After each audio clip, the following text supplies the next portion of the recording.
கூட்டணி குறித்து ஸ்டாலின் தொடர்ந்து அவதூறாக பேசினால் அதிமுக பொதுச் செயலாளர் எடப்பாடி கே பழனிசாமியின் ஆணையை பெற்று தமிழகம் முழுவதும் கழக அம்மா பேரவை மிகப்பெரிய போராட்டம் நடத்துவோம் என அதிமுக முன்னாள் அமைச்சர் ஆர்.பி. உதயகுமார் எச்சரித்துள்ளார். தமிழக மக்களுக்காக உருவாக்கியுள்ள இந்த வெற்றி கூட்டணி திமுகவின் ஊழல் சாம்ராஜ்யத்திற்கு முற்றுப்புள்ளி வைத்திருக்கிறது என தெரிவித்துள்ளார்.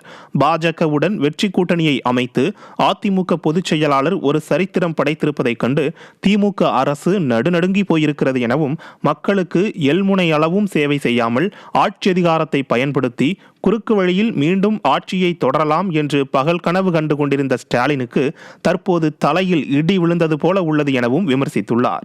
இந்த வெற்றி கூட்டணி அமைத்து சரித்திரம் படைத்திருப்பதை பொறுத்துக் கொள்ள முடியாமல் அதிமுக பொதுச் செயலாளரை குறைத்து மதிப்பிட்டவர்கள் எல்லாம் இன்று வாயடைத்து போய் உள்ளனர் எனவும், சர்க்காரியா ஊழலில் தொடங்கி வீராணம் ஊழல் உள்ளிட்ட ஊழலுக்காக கலைக்கப்பட்ட ஒரு அரசு திமுக அரசு எனவும் முன்னாள் அமைச்சர் சுட்டிக்காட்டியுள்ளார். அனைத்து இந்திய அண்ணா திராவிட முன்னேற்ற கழகம், பாரதிய ஜனதா கட்சி இன்றைக்கு வெற்றி கூட்டணியை புரட்சி தமிழர் ஐயா எடப்பாடியார் என்கிற ஒரு சாமானியர் ஒரு சரித்திரம் படைத்திருக்கின்ற மாபெரும் வெற்றி கூட்டணியை கண்டு இன்றைக்கு நடுநடுங்கி போயிருக்கிறது ஆளுகிற திராவிட முன்னேற்ற கழக அரசு.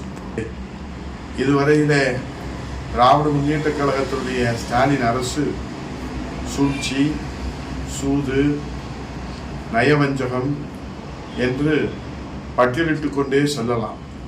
அதை மூலதனமாக வைத்து தமிழக மக்களை ஏமாற்றி விளம்பர வெளிச்சத்திலே அவருக்கு மேலே தமிழகத்திலே பாலாறு தேனாறு ஓடும் என்று சொன்ன ஸ்டாலினே, உங்கள் ஆட்சியிலே இன்றைக்கு சாராய ஆறு ஓடுவதை என்னவென்று சொல்வது என்று மக்கள் விங்கித்து போயிருக்கிறார்கள்.